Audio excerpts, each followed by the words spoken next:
Ils pouvaient m'appeler la baleine ou des choses comme ça. C'était vraiment atroce, là. Les préjugés des gens, les gens sont vraiment méchants. Des cochonneries, ils n'en rentraient pas chez nous. À l'université parce que j'avais pas d'argent pour qu'ils rentrent. Rendu plus tard parce que j'essayais toujours de perdre du poids. Mais ça marchait pas. La moyenne de nos patients qui avaient perdu 120 livres ont regagné à peu près un 15 livres. Donc, ils restent avec une perte nette de 33 de leur poids initial. Les gens vivent énormément de préjugés. OK? Puis dans notre société, aujourd'hui, on sait qu'on a juste un petit bourrelet, puis on l'aime pas, puis on veut le changer. On fait beaucoup de deuil, souvent. Le deuil de dire « j'ai pas réussi à perdre du poids par moi-même ».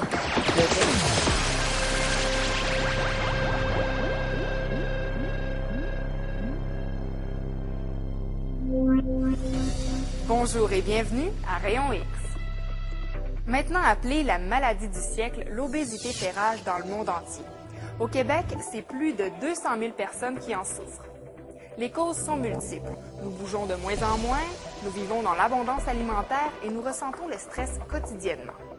Pour la première fois en 200 ans, notre espérance de vie est à la baisse. Selon l'Organisation mondiale de la santé, l'obésité serait même devenue une véritable épidémie. Aujourd'hui, nous nous attarderons sur une forme plus sévère de l'obésité morbide. Elle est appelée ainsi quand l'indice de masse corporelle est égal ou supérieur à 40. À ce stade, ce n'est pas qu'une question d'excès de poids, mais aussi de maladie, puisqu'elle cause des dommages sur la santé. La méthode la plus efficace pour remédier à cette situation est la chirurgie bariatrique. Nous avons rencontré Julie Saint-Pierre et Nadine Pellan qui ont eu recours à ce traitement pratiqué à Québec.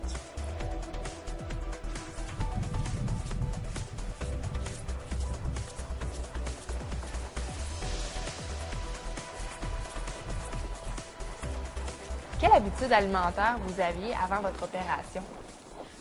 C'est les fast Pour être éliminé par la suite. Alors concrètement, qu'est-ce que ça change dans votre alimentation? c'est sûr que ça change beaucoup de choses parce qu'il faut, si tu manges du gras, c'est automatique que tu le garderas pas puis tu vas filer mal, c'est clair. Ton estomac va faire comme des genres de spasmes. Puis tu vas sentir ton ventre gonfler puis tu seras pas bien, là. Je l'ai essayé une fois, j'ai fait une tentative, parce que mon médecin m'avait dit que je pouvais l'essayer, mais ça n'a pas fonctionné, fait que j'ai dit c'est terminé, plus jamais. Plus jamais je vais faire ça. J'ai été malade 3 jours suite à ça. J'ai mangé une pointe de pizza. 3 jours, j'ai été malade. C'était terrible. Qu'est-ce qui a changé? L'énergie. C'est paradoxal, ça, parce que j'ai plus d'énergie. Disons, on fait une randonnée pédestre. Je me fatigue pas, je marche, ça va bien. Par contre, à 3 heures l'après-midi, il y a vraiment une descente au niveau de mon énergie tout le temps. Si je prends une petite collation, là, ça va mieux. Mais si je carbure plus, l'alimentation se fait... la carburation des aliments ne se fait plus de la même façon, donc je garde pas mon énergie. Je garde pas ma chaleur non plus, je suis tout le temps gelée. Ça a changé à ce niveau-là. Puis comment s'est passée votre perte de poids? Est-ce que ça a été quand même assez rapide? Parce que là, ça fait 2 ans, vous avez perdu 100 livres.